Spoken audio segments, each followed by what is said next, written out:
Hello students. SV academy Rawla के online platform पर online classes में आपका बहुत बहुत स्वागत है। जैसा कि हम पढ़ रहे थे कक्षा 12 के अनिवार्य हिंदी पुस्तक सृजन का लेसन नंबर 15 तौलिए। तो उसके दौरान हमने पढ़ा था कि किस प्रकार आपसी बातचीत के माध्यम से एक दूसरे पे व्यंग्य बाण चला रहे हैं मधु और वसंत, और किस प्रकार से फिर मधु की सहेलियां सुरु और चिंती आती हैं और चिंती भूल जाती है कि सुरु बहन भूल गई, उन्होंने तांगे वाले को भैरव मंदिर के लिए चलने के लिए कह दिया। तो मधु आश्चर्य से कहती है कि भैरव मंदिर। तो यहाँ तक हमने पढ़ा था इसको। तो आगे आज हम पढ़ते हैं। चिंती कह रही है और तांगे वाला ले गया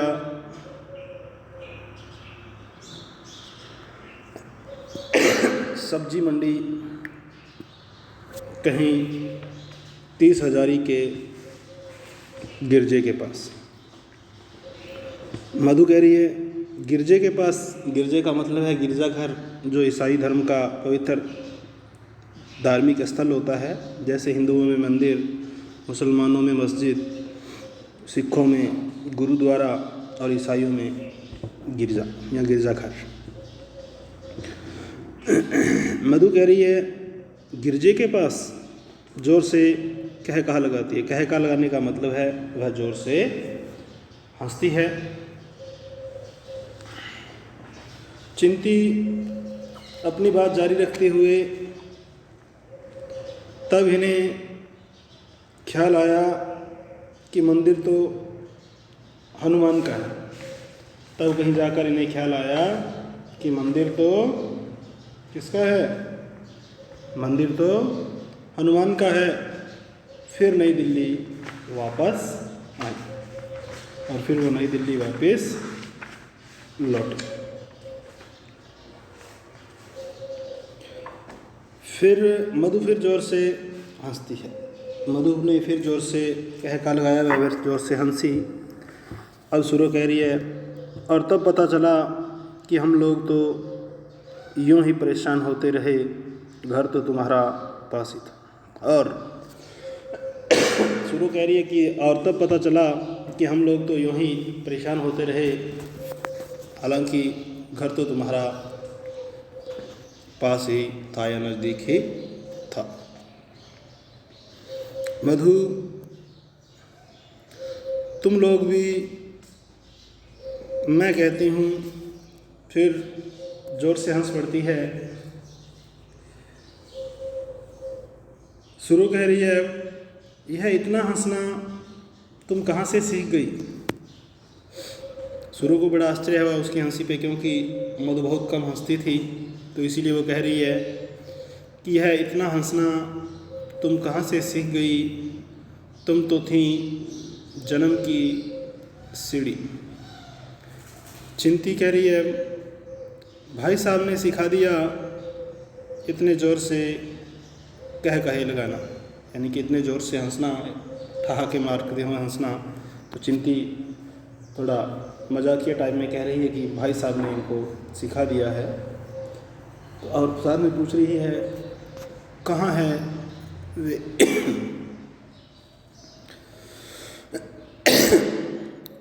फिर मधु कह रही है बनारस गए हुए हैं 2 महीने से। वहाँ के फर्म का मैनेजर बीमार पड़ गया था वहाँ के फर्म है उसका मैनेजर बीमार पड़ गया था, शायद आजकल में आ जाएं। चिंती कह रही है अच्छे तो हैं मधु, अच्छे हैं, मौज में हैं, लेकिन तुम खड़ी क्यों हो? अच्छे हैं, मौज में हैं, लेकिन तुम खड़ी क्यों हो? इधर आ जाओ बिस्तर पर। और फिर नौकरानी को आवाज़ देती है मंगला मंगला। सुरो और चिंती कुर्सियों पर बैठने लगती है। सुरो और चिंती दोनों ही हैं, वो कुर्सियों पर बैठने लगती है। मधु कह रही अरे कुर्सियाँ छोड़ो, बस चली आओ इधर। तो मधु उठ के कह रही है कि अरे कुर्सियाँ छोड़ो, बस चली आओ इधर। पलंग पर बैठते हैं, लिहाफ लेकर, यानी कि कोई रज़ाई वगैरह लेकर पलंग पर बैठते हैं। सुरो कह रही है लेकिन मेरे पाँव हंसकर और मैं धो नहीं सकती नहीं। मधु अरे क्या हुआ तुम्हारे पाँवों को? जुराबें तो पहन रखी है तुमने। चिंती कह रही है पर तुम्हारा बिस्तर। फिर मधु कह रही है कुछ नहीं होता बिस्तर को। तो फिर मधु ने कहा कि बिस्तर को कुछ नहीं होता, मेरे बिस्तर का ख्याल छोड़ो, यानी कि मेरे बिस्तर का जो विचार है आप उसको छोड़ो, बस चली आओ इधर। यह किवाड़ बंद कर दो। बर्फ़ जैसी हवा अंदर आ रही है या बर्फ़ सी हवा अंदर आ रही है। तभी मंगला आती है।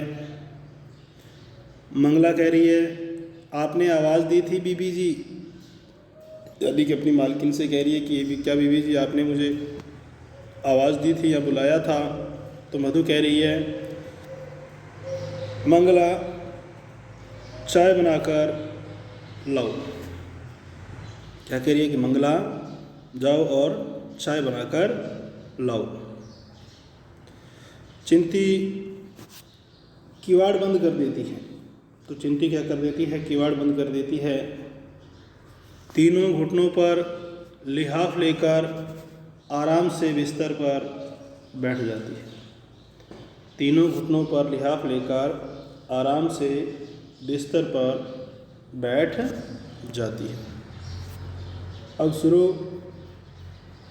पुष्पा की शादी हो रही है अगले महीने। सुरो कह रही है कि पुष्पा की शादी हो रही है अगले महीने। मधु चौंक कर खुशी से लेफ्टिनेंट वीरेंद्र के साथ। चिंती वह लम्मा लमटीक सा आदमी, यानी कि थोड़ा मजाकिया टाइप में कह रही है कि वह लम्मा लमटीक, यानी कि बहुत लंबा सा कद है उसका, लंबा सा आदमी। जोर की हवा चले तो उड़ता चला जाए। और थोड़ा मजाक करती है कि जोर की हवा चले तो उड़ता चला जाए। मैं तो सोचती हूँ कि उसे पुष्पा जैसी मोटी मुटल्लों से प्रेम भी हुआ तो कैसे।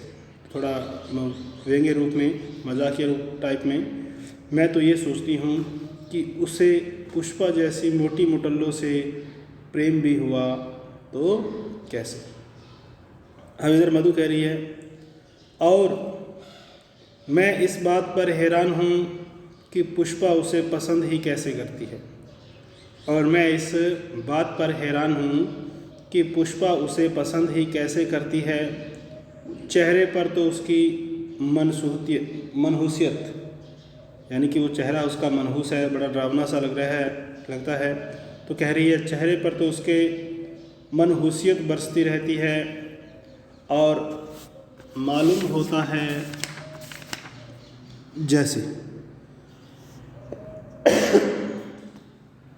अब चिंती कह रही है वर्षों स्नान गृह का मुँह ने देखा। तो चिंती ने क्या कहा कि वर्षों से उसने स्नान घर का या बाथरूम वगैरह का मुंह तक नहीं देखा। आगे है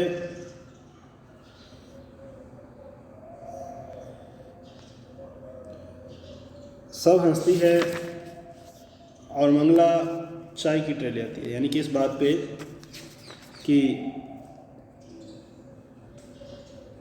वर्षों स्नान गृह का मुँह नहीं देखा, तो इस बात पे थोड़ा वो ठहाका लगाती हैं, हंसती हैं, सब हंसती हैं। और इसी बीच मंगला चाय की ट्रे यानी कि चाय ले आती है। मंगला कह रही है कहाँ लगाऊं बीबी जी, यानी कि चाय के बारे में पूछती है कि बीबी जी चाय कहाँ लगाऊं, अर्थात चाय को कहाँ रखूं। तो मधु कह रही है वहाँ मेज़ पर रख दो और एक एक प्याला बनाकर हमें दो। वहाँ मेज़ पर रख दो और एक एक प्याला हमें बनाकर दो।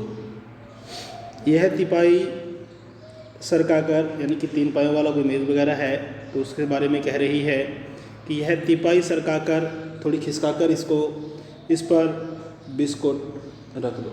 इस पर क्या रख दो? बिस्कुट रख दो। फिर सुरो कह रही है आश्चर्य से मधु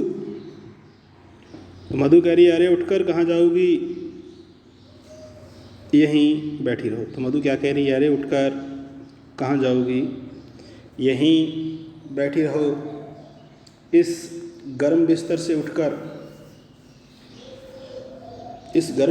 उठकर डाइनिंग टेबल पर जाने में आ चुका चाय का मज़ा, यानी कि डाइनिंग टेबल पर जाकर हम बैठेंगे और चाय पिएंगे तो वहाँ चाय का मज़ा नहीं आएगा, इसीलिए इस गर्म बिस्तर से हम नहीं उठ सकते और इसी गर्म बिस्तर में ही चाय का क्या करेंगे, आनंद लेंगे।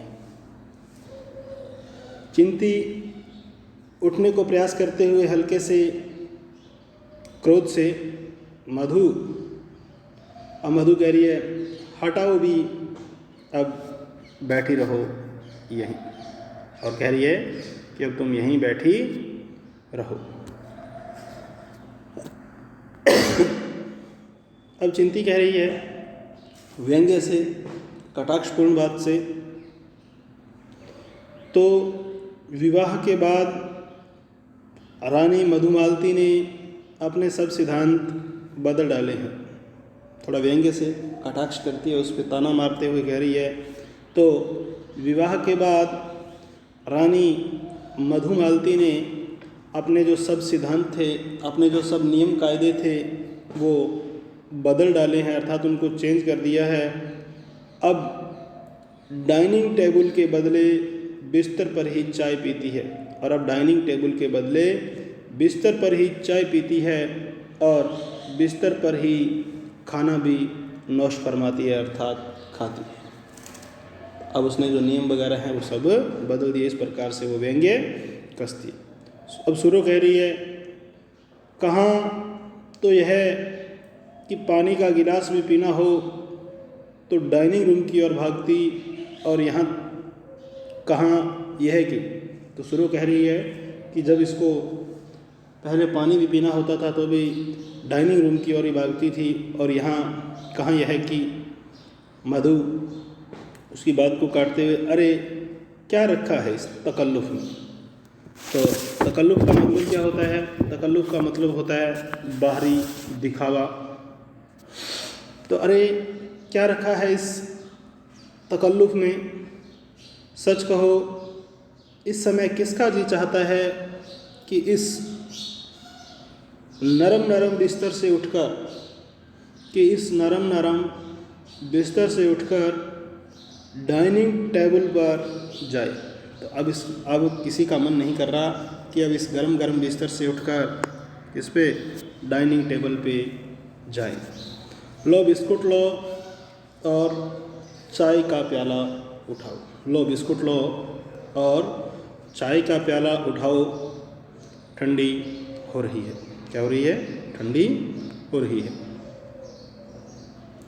सब चाय के प्याले उठा लेती है और चाय पीते पीते बातें करती हैं। सब क्या करती हैं? चाय के प्याले उठा लेती हैं और चाय पीते पीते बातें करती हैं। सुनो, मैं पूछती हूँ, अगर चाय बिस्तर पर गिर जाए तो सुरो कहती है कि मैं पूछती हूँ कि अगर चाय बिस्तर पर गिर जाए तो मधु, तो क्या हुआ? चादर धुलवाई जा सकती है। क्या कह रही है? कि चादर धुलवाई जा सकती है और फिर किसी दिन सहसा पेश आने वाली दुर्घटना के भय से अचानक पेश आने वाली दुर्घटना के भय से कोई अपने रोज़ के सुख आराम को तो नहीं छोड़ देता। अब सुनो कह रही है, सुख आराम व्यंग्य से हंसी हंसती है, व्यंग्य रूपी हंसी हंसती है वो। तुम बिस्तर पर चाय पीने का बहुत बड़ा सुख समझती हो। तुम बिस्तर पर चाय पीने को बहुत बड़ा सुख समझती हो। फिर हंसती है। चिंती कह रही है, और फिर सभ्यता संस्कृति। मधु कह रही है, मानव की आधारभूत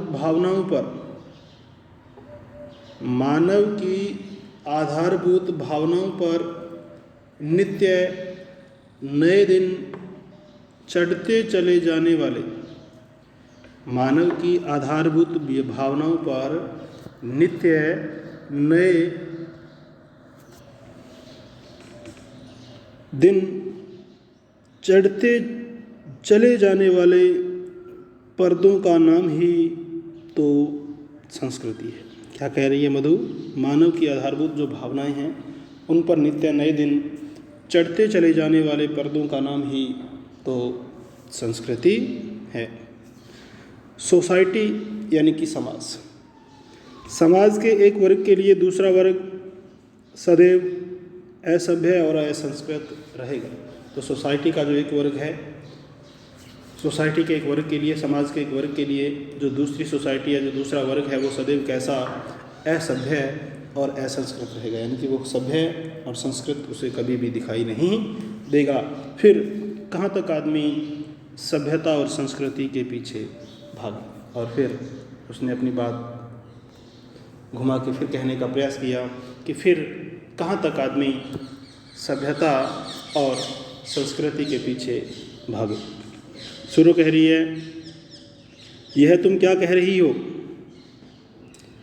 क्या तुम चाहती हो कि इतना कुछ सीख समझकर मनुष्य फिर पहले की भांति बर्बर बन जाए?